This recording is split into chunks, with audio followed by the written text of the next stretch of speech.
What up, what up? Welcome, welcome, welcome, my friends. Hello, hello. Hey guys, here we are.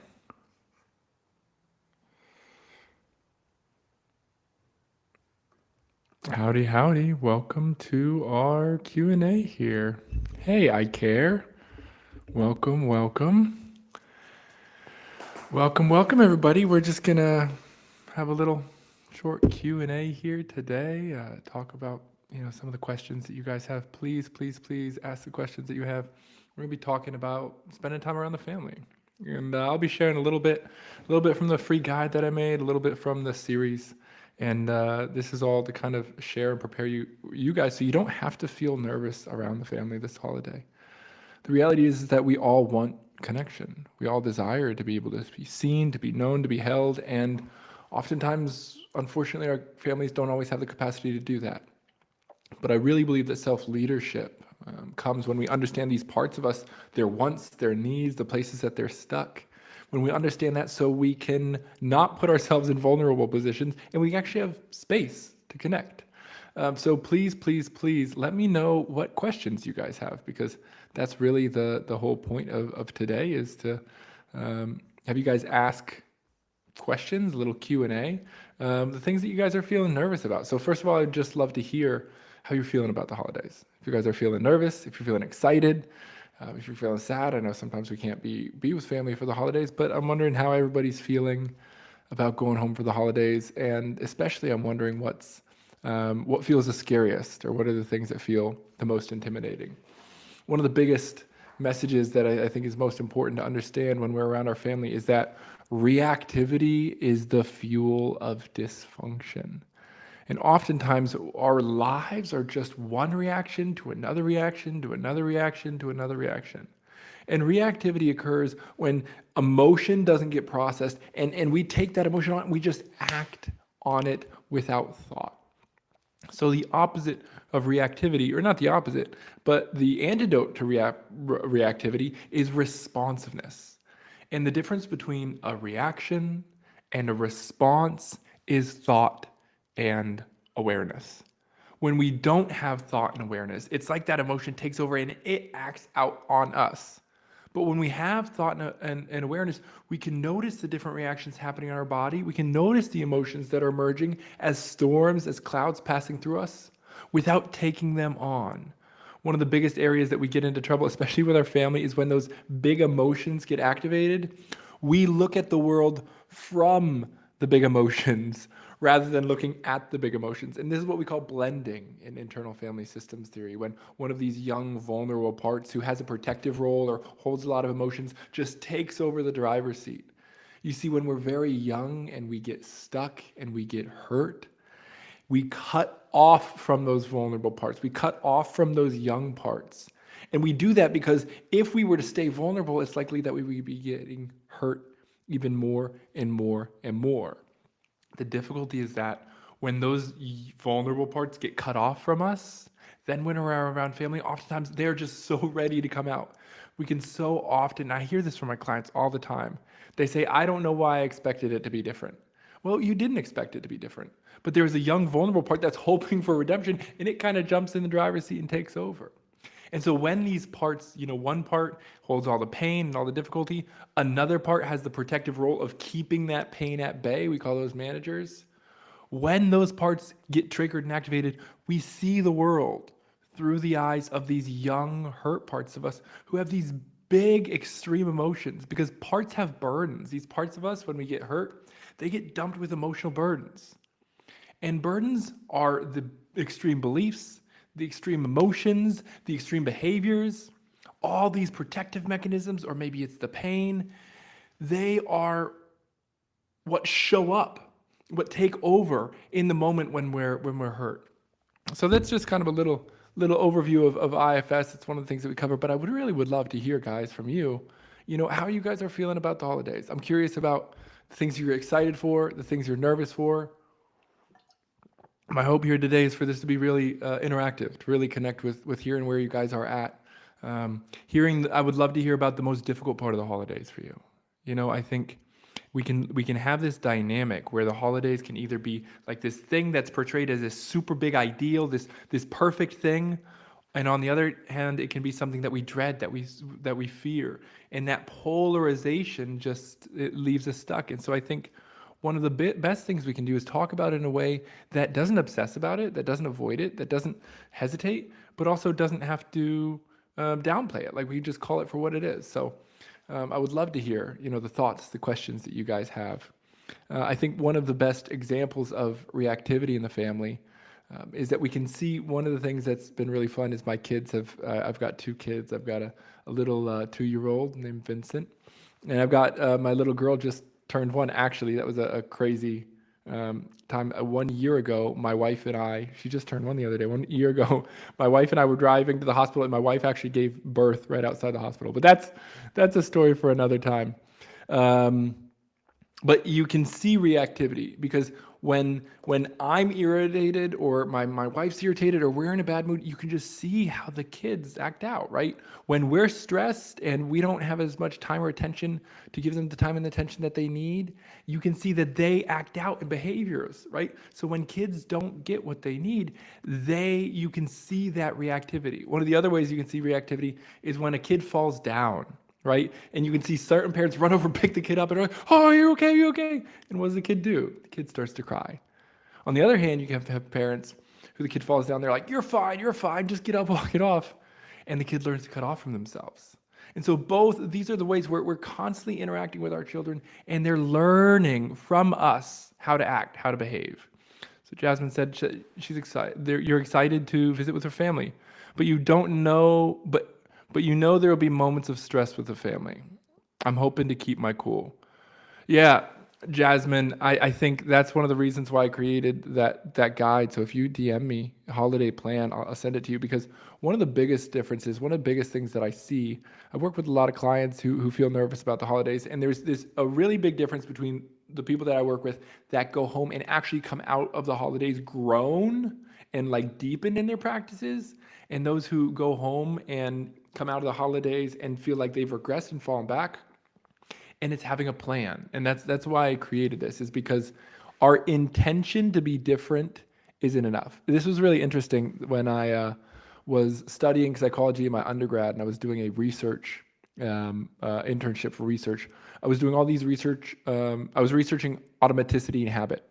And one of the things that I found that really wowed me was that our actions are not so much predicted by our intention, but our actions are actually most predicted by our environment.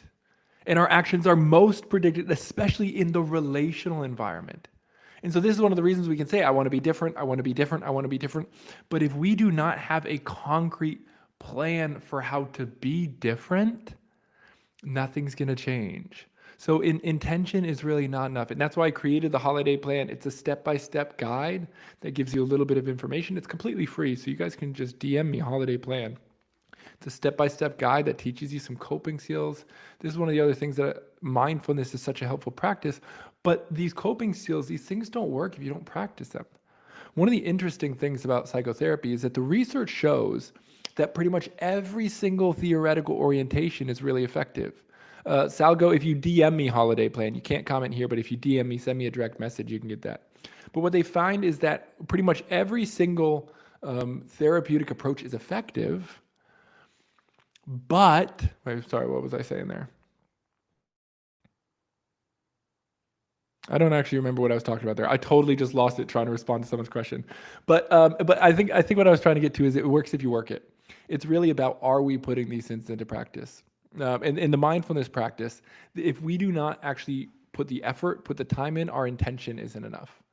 But I'd love to hear some of the other thoughts, other questions that you guys have for me as you're thinking about the holidays. I think mindfulness is something that a lot of times people try it out and they think like, oh, I tried it, but it doesn't work. These are the things, these practices, they're so important to do on a regular basis. It's kind of like saying like, oh, I tried to ride a bike, but I wasn't able to do it on the first try. It's like, well, of course not. Like you got to do it over and over and over again to learn. or I used to play basketball, and it would be like if I told my coach, "Hey, coach, I'm not going to shoot anything in practice. I'm not going to take any shots in practice. I'm going to shoot it in the game." That's how most of us approach coping skills. Salgo, you have to send me a direct message, um, not a comment here, but that's how most of us approach the coping skills. We say like, "Oh, I'll use them when I need them." But if you do not practice your coping skills when you're not in a stressful environment, you will not have the habit to use them in the stressful environment. So, one of the biggest, if you want to do things differently this holiday, one of the most important things is preparation. And that's why I created the holiday plan. That's why I created the series. The series is a 5-part series which goes in depth and actually teaches you the practice to understand these parts of yourself and develop that self leadership while building a plan. I live in a different country than my family. It's the second year spending the holidays away, but I feel peace by being far from them. It makes me feel guilty to be in peace with that. Yeah, I think one thing that's really helpful about the IFS approach is we say, it's okay to have different perspectives on things. There's a part of you that feels really at peace that you're not around your family, and there's a part of you that feels like that's a discomfort thing. It's really okay to be both. It's okay that you both feel peace about going home. It's also okay that you also feel a sense of guilt. But if you DM me guide, I have a guide that helps you work with that part of you that's feeling guilty. Because what we can learn is that we all, we fall to what's called the myth of the monomind. And the myth of the monomind is the belief that there was just this one psychological entity that should be completely in line. And so when we experience conflicts, it's really difficult for us because we feel like, I don't know why one part of me feels guilty, for example, and one part of me feels at peace. And then we feel guilt about the guilt, or we feel guilt about the peace. When the reality is this is just how you are. You're not an individual psychological self. You are a psychological self system of many different interactive parts. And this is what I teach you in the holiday series, how to understand these different parts. You're a self system. So one part of you is very, very sensitive to the needs of others. Another part of you might be more sensitive to your needs. And what we want to learn how to do is to lead all these parts so that these parts are all on the same page, rather than just kind of like one part of me saying this and another part of me is feeling this. You said, I usually get frazzled when I get criticized. I haven't read your holiday plan and I'm only learning how to manage my reactions. I was wondering if I should just agree with my mom when she criticizes. I don't know the exact situation, so I usually try to hesitate to not give too particular situations. But I would say that if you're getting frazzled when you get criticized, one of the sections that you'll want to check out in the holiday plan is the communication section. And that communication section is going to teach you exactly kind of how to respond. But I don't think that necessarily just going along and agreeing when somebody criticizes us is the best step. What I would do, and the series goes into this in depth, is understand, which parts of you are vulnerable to getting hurt. So when mom criticizes me, there's going to be a tender, vulnerable part that's going to feel the hurt of that criticism, usually the parts that we exile. There's also going to be a part that we would call a manager or protector. So that part might be trying to go along with your mom and say like, okay, well, maybe if I agree with her, it won't be as bad. That part might harden up to protect yourself. And so when we use the framework of IFS and in the series, what we do is we map these different parts so you can actually understand what part in me is reacting to a criticism, what part of me is hurting from it, what part of me is trying to protect myself from it. You said it could be about my ability to manage money or my weight. Yeah, I think that there's a great framework that I teach you in the series and on the holiday plan as well, which is if then. This is the boundary setting framework. So people think boundaries are about telling other people what they can and can't do. They're not. If boundary language is about trying to get somebody to change their behavior, you've already lost. The more we try to control or change other people's behavior, actually the less we are empowered and the more helpless we become. So the key to boundary language, if somebody's criticizing me, the key to boundary language is this. Boundaries are an internal commitment that we make to ourselves. We say what we expect and what we deserve. And then we follow that up by saying an if then, right? So if my boundary is I'm not going to tolerate being criticized, that's not a boundary, but that's the commitment that I make to myself. I'm not going to tolerate being criticized. If I get criticized, then I am going to leave the conversation. Or maybe starting out, I'm not going to tolerate being criticized. If I get criticized, then I am going to ask you to stop. And if you continue to criticize me, then I'm going to leave the conversation. That's a boundary. A boundary is a commitment that we make to ourselves about the response that we will have if behavior occurs, and then we communicate that to somebody else. So you might say, hey, mom, I've noticed that I can get criticized in these conversations a lot. And I'm not going to allow myself to be criticized this year. So if I start to feel criticized in the conversations, I'm going to let you know that I don't appreciate that information. And if it continues, I'm going to leave. And now if they freak out of that, you say, hey, I don't appreciate that you're yelling at me right now. And if you continue to yell at me, I'm going to leave. And then I leave if you continue to get yelled at. So I like to usually take a 1, 2, 3 strikes approach. I care. I'm glad that you got that. Yeah. So the boundaries are not about controlling other people's behaviors. And as long as we're trying to control other people's behaviors, we have absolutely lost the game. A boundary is an internal commitment we make to ourselves, and then we communicate that internal commitment to the other person with an if then. If you violate the boundary, then I will respond this way. So that's a little bit on the boundaries language. You're welcome. I'm so glad that that's helpful. So you can find that in the holiday plan. There's more information on that, and then we go a little bit more in depth in the series as well, to help you understand like which parts of me are are getting hurt, are getting triggered. That's one of the things. A lot of times we have these vulnerable parts of us that carry all of our pain, and when those same painful encounters happen, what happens is the firefighters come in. And the firefighters are the parts of us that are first responders. They try to pull us out of those situations. So sometimes that can be, Maria, if you comment holiday plan, or if you DM me holiday plan, don't comment it. But if you actually direct message me, then you can get it. So the firefighters are the parts of us that come in to pull us out when we're feeling hurt and vulnerable. These are the parts that grab the drink, the parts that binge. Sometimes rage protects our vulnerabilities. And the thing about the firefighter parts of us is they don't care how they get us out of the vulnerable position. Just like a first emergency responder in real life, they are only caring about getting the people out of the house. They don't care about breaking grandma's vase. They don't care about the outcomes. So oftentimes the firefighter parts of us, these are the parts that dissociate, that binge, that self-harm. These are the parts that might doom scroll. These are the parts that might drink or use substances. These are the parts that might turn to, sex or other really highly stimulating experiences or watch movies to kind of get away from the feelings. And so this is one of the reasons that we end up so cut off from ourselves, because these vulnerable parts of us oftentimes were hurt around our families. So they've been rejected inside of our system. So we're not more vulnerable. And then the parts of us that keep those parts away, the managers, they're on like the edge of their seat looking for vulnerability. And this just leaves us exhausted. So then when those little vulnerable parts get activated by a look, by a comment, by a criticism, the firefighters come in to pull us out through dissociation. And so we're in this cycle of one reaction to another reaction to another reaction to another reaction, just getting pulled along by these young parts of us. And it's one of the reasons why we can sometimes feel so disconnected from ourselves over the holidays, is because we are in the same relational environment that we were when oftentimes we got hurt. And when we're in that relational environment, we develop these protective mechanisms. And it's one of the reasons why, too, we can just feel like we're 5 years old again. Right? The bigger the emotional reaction we have, the younger we were when we first felt that pain. And when we get really hurt, these young parts of us, they get rejected and they get frozen in time. Most of the time, it's just like there's a little kid that's in the driver's seat, a little 5-year-old kid, a 7-year-old kid, and they're running the show. And it's one of the reasons why we feel so exhausted by the end of the holidays. But we got a couple minutes left here, so I wanted to open up to some more questions. I would really love to talk with you guys and hear what questions you guys might have. Since I'm live and this is my first time being with you, I just wanted to ask a Twitch, yeah.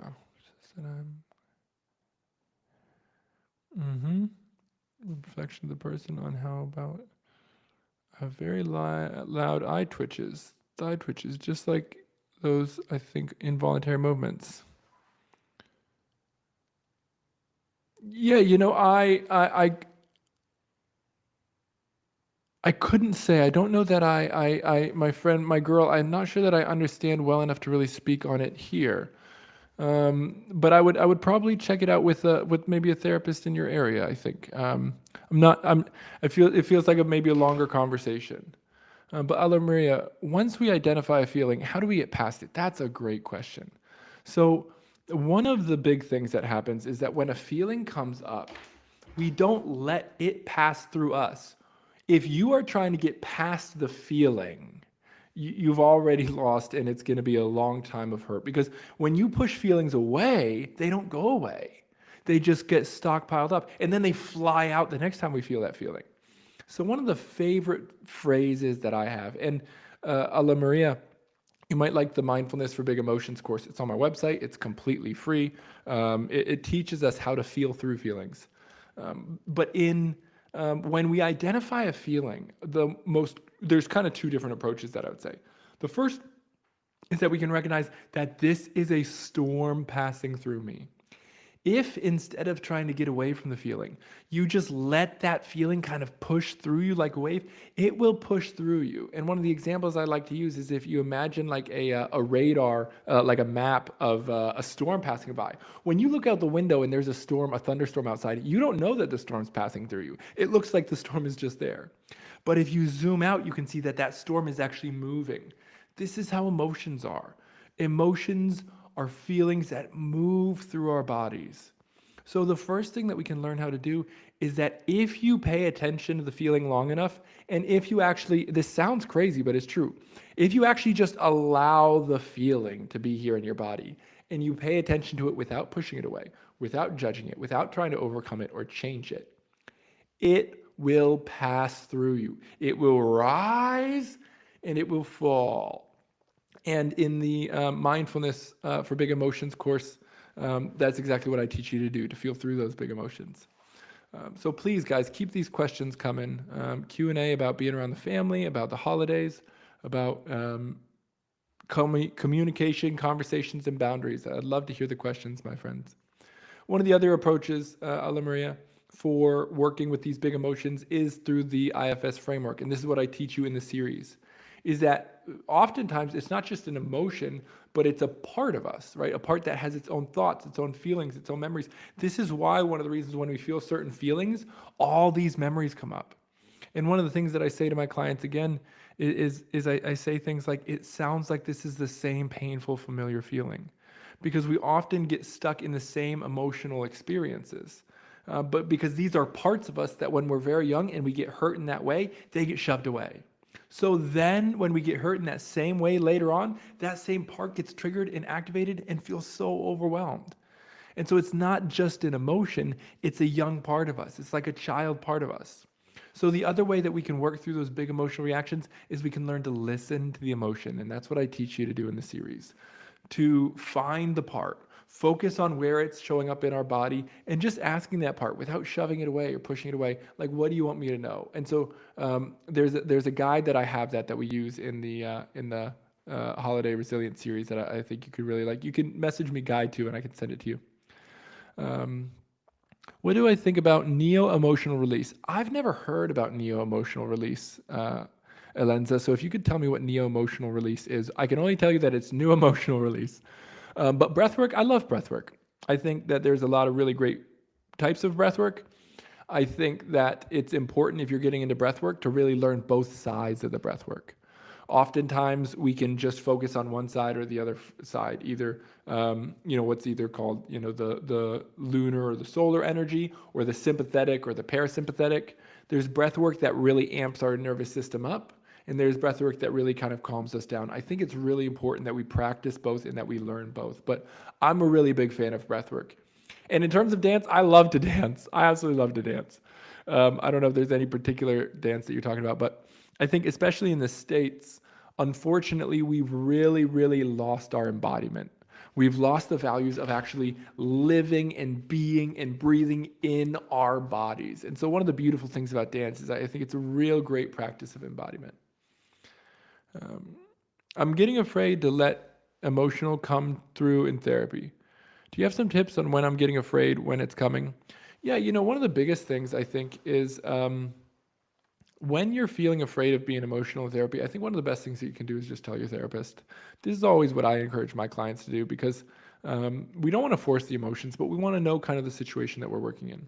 So when the emotion is coming and you're starting to get afraid, I think one of the best things that you can just do right off the bat is say like, hey, I'm feeling a little bit nervous. I'm having a hard time. But Carly-Ann, I think you might also find the Mindfulness for Big Emotions course pretty helpful. So you can find that on my website, or you can send me a message, and I can send you that resource. It's totally free. So yeah, it's a method to release emotions in the body. And yeah, so I think I like learning to release emotions.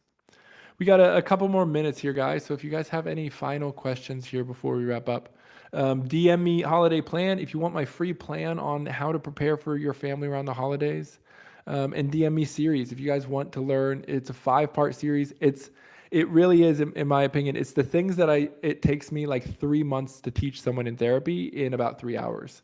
So if you want to learn what I would teach you in about 3 months of therapy in about 3 hours, all the while building your holiday resilience plan so you can stay connected to yourself and know how to respond to your family, that's the best way to do that. Jasmine, I usually have these lives. I usually have them. It should be on YouTube, I think, but unfortunately, for whatever reason, it doesn't copy over to Instagram. Tips on how to deal with a family member who's constantly complaining and in a victim mentality. How can I help them and also help protect my peace? Man, you should check out the holiday resilience series, because that's one of the things that we look at is like, what is the most unwanted conversation, or what are some of the top 3 unwanted conversations that you know are going to happen over the family? And then what we look at is, what part in me is it activating?